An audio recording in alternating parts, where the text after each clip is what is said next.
Hello guys, welcome to learning class. तो आज हम मैथ्स क्लास में करेंगे डायमेंशन ऑफ सबस्पेस के ऊपर एक थ्योरम। तो थ्योरम कहती है if W is a subspace of a finite dimensional vector space VF then dimension of W is less than और equal to dimension of V। तो यानी कि अगर हमारे पास एक फाइनाइट डायमेंशनल वेक्टर स्पेस है V over the field F, तो उसकी जो हमारे पास सब स्पेस होगी उसकी जो डायमेंशन होगी वो या तो V की डायमेंशन के इक्वल होगी या फिर उसकी डायमेंशन से कम होगी। तो चलिए प्रूफ की तरफ बढ़ते हैं। तो क्योंकि हमें जो V है वो एक finite dimensional vector space given है, so according to the existence theorem इसका कोई ना कोई बेसिस सेट ज़रूर एग्जिस्ट करता होगा जिसमें हमारे पास कुछ फाइनाइट नंबर ऑफ एलिमेंट्स होंगे। तो मान लेते हैं कि V के बेसिस सेट में हमारे पास जो नंबर ऑफ एलिमेंट्स है वो n है, और हमें ये पता है कि डायमेंशन क्या होता है। डायमेंशन का मतलब होता है जो नंबर ऑफ एलिमेंट्स होते हैं बेसिस सेट में, किसी वेक्टर स्पेस के बेसिस सेट में जितने नंबर ऑफ एलिमेंट्स होते हैं उसे हम डायमेंशन कहते हैं। तो क्योंकि हमने ये कंसीडर किया है कि V के बेसिस सेट में कितने नंबर ऑफ एलिमेंट्स हैं n, तो यानी कि हमने ये कंसीडर किया है कि जो डायमेंशन ऑफ V है वो हमने n के बराबर कंसीडर की है। तो अब क्योंकि देखिए हमें जो डायमेंशन ऑफ W है वो या तो डायमेंशन ऑफ V के इक्वल टू प्रूव करनी है या फिर उससे लेस देन, ठीक है। तो यानी कि या तो वो n के इक्वल हो सकती है या फिर वो n से कम हो सकती है। तो क्लियरली हमें हमें ये पता है कि हमें डायमेंशन ऑफ V को एक फाइनाइट नंबर के इक्वल रखना है, या तो वो n हो सकता है या फिर वो n से कम हो सकता है। तो इसका मतलब ये है कि W के बेसिस सेट में हमारे पास कुछ फाइनाइट नंबर ऑफ एलिमेंट्स होने चाहिए। तो ये चीज़ के लिए हमें क्या प्रूव करना पड़ेगा कि W एक हमारे पास फाइनाइट डायमेंशनल वेक्टर स्पेस होनी चाहिए, क्योंकि तभी उसके बेसिस सेट में हमारे पास एक फाइनाइट नंबर ऑफ एलिमेंट्स हो सकेंगे और तभी हमारी जो डायमेंशन ऑफ W होगी वो हमारी किसी फाइनाइट नंबर के बराबर आ सकती है। तो सबसे पहले हमें क्या प्रूव करना पड़ेगा कि we have to show that W is finite dimensional।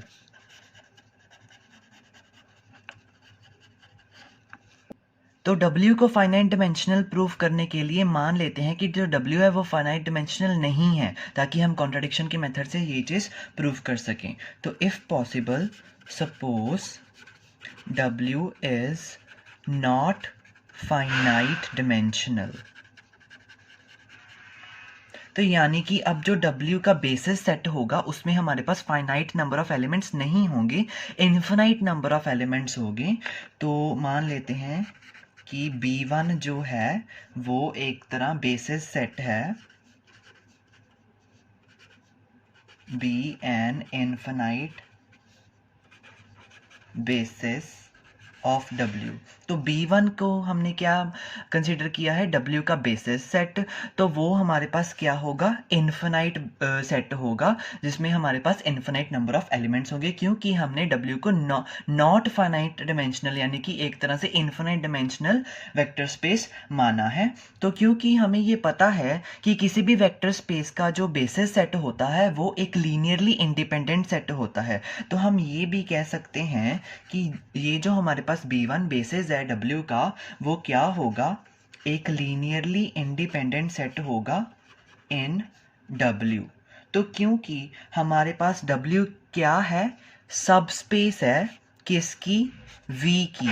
तो क्योंकि हमारे पास W जो है वो सब स्पेस है V की, तो according to the definition of subspace हम ये कह सकते हैं कि जो हमारे पास W है वो किसका सबसेट है, V का सबसेट भी है। तो इसीलिए अगर हमारे पास B1 एक लीनियरली इंडिपेंडेंट सेट है W में, तो क्लियरली जो B1 है वो एक लीनियरली इंडिपेंडेंट सेट भी होगा इन V, बिकॉज W जो है वो सबसेट है V का, क्योंकि W जो है वो सबस्पेस है V का, इसीलिए ये हम कह सकते हैं। पर क्योंकि अब जो हमारे पास B1 सेट है वो तो हमारे पास एक इन्फिनाइट सेट है, यानी कि हम ये कह सकते हैं कि जो हमारे पास B1 है वो हमारे पास एक लीनियरली इंडिपेंडेंट सबसेट है V का, जिसमें हमारे पास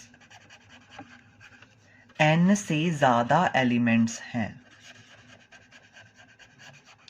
n एलिमेंट्स हमारे पास किस में है, V के बेसिस सेट में है। तो लेकिन B1 जो हमारे पास है वो एक लीनियरली इंडिपेंडेंट सेट है V का, जिसमें हमारे पास n से ज़्यादा एलिमेंट्स हैं। तो ये हम क्यों कह सकते हैं, क्योंकि हमारे पास जो B1 है वो एक इन्फिनाइट सेट है। तो आप देखिए जो हमारे पास B1 है वो V का एक लीनियरली इंडिपेंडेंट सबसेट है। तो देखिए या तो ये जो B1 है वो हमारा V का बेसिस सेट हो सकता है, ये हमारे पास फर्स्ट मतलब सपोजिशन हो सकती है, क्योंकि बेसिस सेट जो होता है वो हमेशा ही लीनियरली इंडिपेंडेंट सबसेट होता है V का, ठीक है ना। तो ये हमारे पास एक कंसिडरेशन हो सकती है कि ये जो B1 है ये क्योंकि लीनियरली इंडिपेंडेंट सबसेट है V का, तो फर्स्ट ऑप्शन हमारे पास ये हो सकती है कि ये जो B1 है वो हो सकता हो कि इस V का बेसिस सेट हो।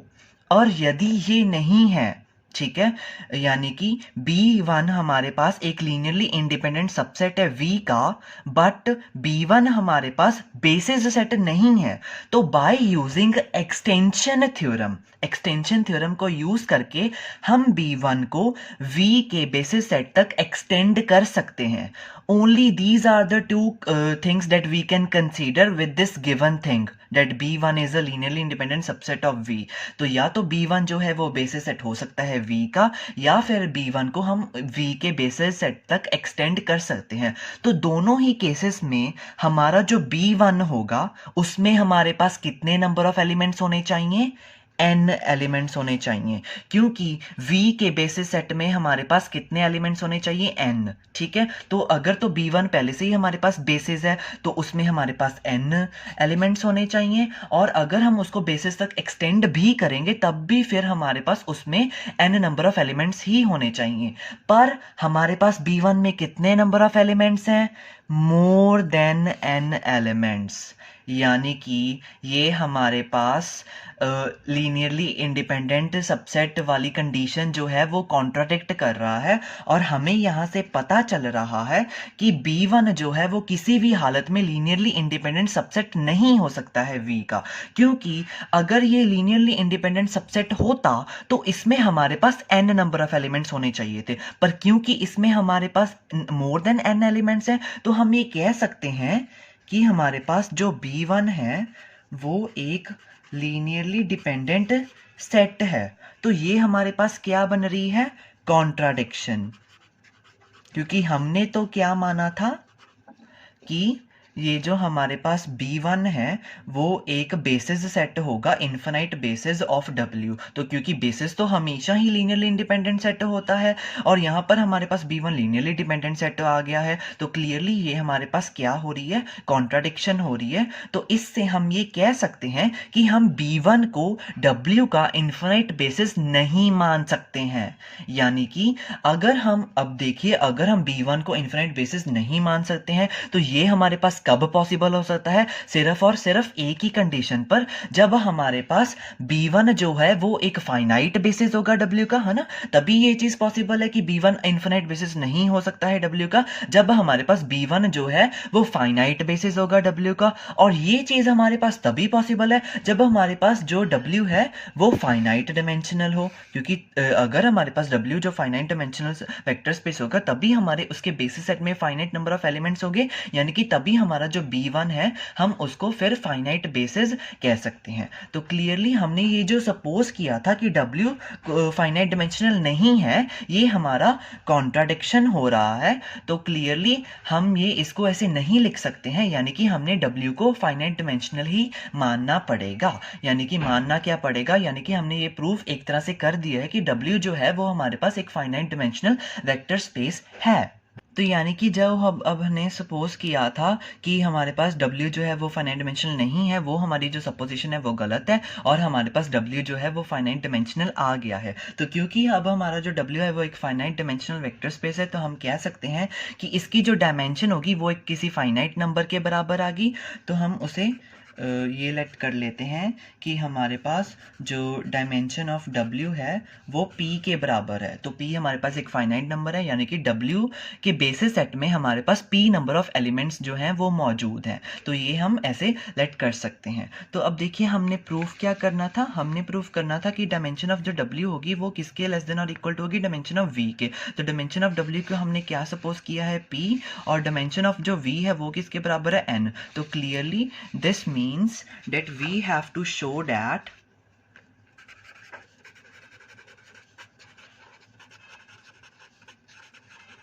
कि P जो होगा वो लेस देन और इक्वल टू N होगा, क्योंकि P हमारे पास क्या है, डायमेंशन ऑफ W, और N हमारे पास क्या है, डायमेंशन ऑफ V। तो क्योंकि अब हमें पता है कि जो W का बेसिस सेट होगा उसमें P नंबर ऑफ एलिमेंट्स होंगे, तो मान लेते हैं कि B जो है वो हमारे पास सेट है वो किसके बराबर है, W1 W2 up to WP, यानी कि इसमें हमारे पास P नंबर ऑफ एलिमेंट्स हैं। तो ये हम मान लेते हैं कि ये हमारे पास बेसिस है W वेक्टर स्पेस का। तो क्योंकि ये हमारा W का बेसिस है तो हर बेसिस जो होता है वो लीनियरली इंडिपेंडेंट सेट होता है। तो हम B को जो है वो लीनियरली इंडिपेंडेंट सेट लिख सकते हैं इन W, और क्योंकि फिर हमारे पास फिर से W जो है वो V का सबसेट है, तो हम B को लीनियरली इंडिपेंडेंट सेट भी लिख सकते हैं इन V, बिकॉज W जो है वो V का सबसेट है। तो देखिए फिर से हमारे पास वही दो कंडीशंस आ जाती हैं कि फर्स्ट हमारे पास क्या हो सकता है, फर्स्ट केस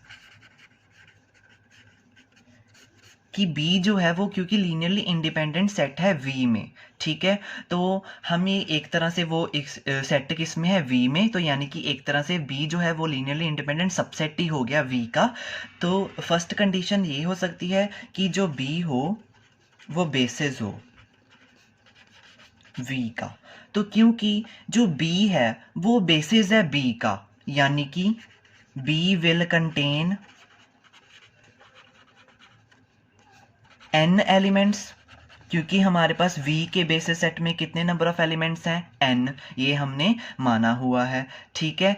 पर क्योंकि हमारे पास B में कितने नंबर ऑफ एलिमेंट्स हैं, P एलिमेंट्स,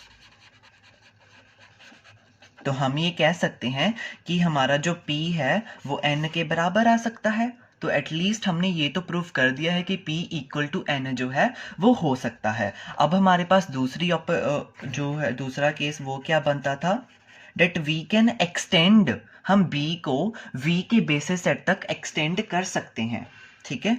तो हम ये लिख लेते हैं कि as every linearly independent subset of a vector space can be extended। तो linearly independent subset of a vector space, यानी कि B जो है वो हमारे पास क्या है, लीनियरली इंडिपेंडेंट सबसेट है V वेक्टर स्पेस का। तो हम जो B हमारे पास सेट है उसको एक्सटेंड कर सकते हैं to a basis, so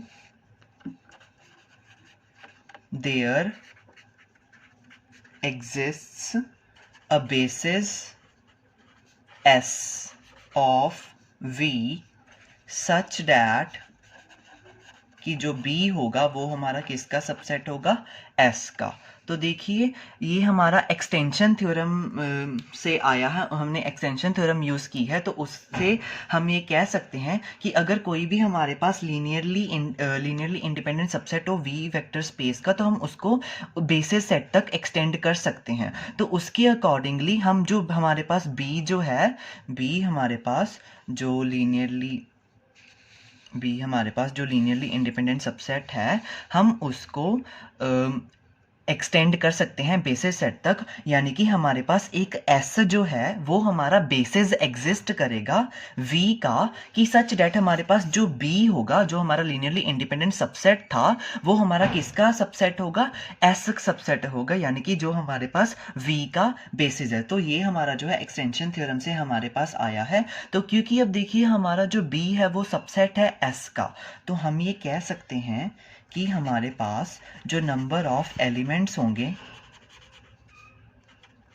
in B वो जा तो हमारे पास इक्वल टू हो सकते हैं number of elements in S के,